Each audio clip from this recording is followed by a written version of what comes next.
మేమిద్దరం మాట్లాడుకోము.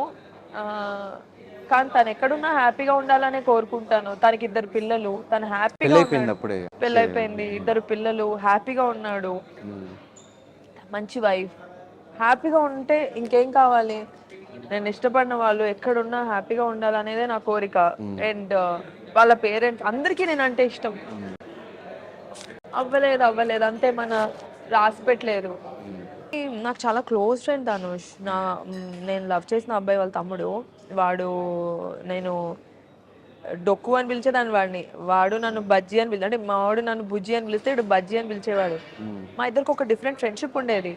హ్మ్. రోజు నా బాయ్ ఫ్రెండ్ కన్నా బామ్మర్ది అంటే నేను వాడిని బామ్మర్ది అంటా. అబ్బాయిలా బిహేవ్ చేస్తా నేను. వాడితో ఎక్కువ ఫోన్ మాట్లాడేదాన్ని. "అరేయ్ ఏంట్రా? అరేయ్ ఏం చేస్తున్నావురా?" అని. మేమిద్దరం ఫ్రెండ్స్ అయిపోయాం ఆ ప్రాసెస్‌లో. హ్మ్. అంటే మా ఫ్యామిలీస్ పెళ్లి చేసుకుందామని ఫిక్స్ అయిపోయారు. వీడు నేను క్లోజ్ అయ్యాము. వాడు పాపం చాలా అమాయకుడు. కొంగలాగా ఉంటాడు కానీ చాలా అమాయకుడు. హ్మ్. అలాంటి ఒక పర్సన్ డెత్‌ని నా కళ్ళ ముందు చూసాను దాన్ని. నేను మర్చిపోలేను. నేను ఆ డెత్ చూసిన తర్వాతే నేను సినిమాకి రావాలి. అమ్మో! ఇలా ఏమి చేయకుండా చచ్చిపోకూడదు. నా లైఫ్ ఇలా ఎండ్ అయిపోకూడదు. నేనేదైనా చెయ్యాలి. నేనేం చేయకుండా మాత్రం నేను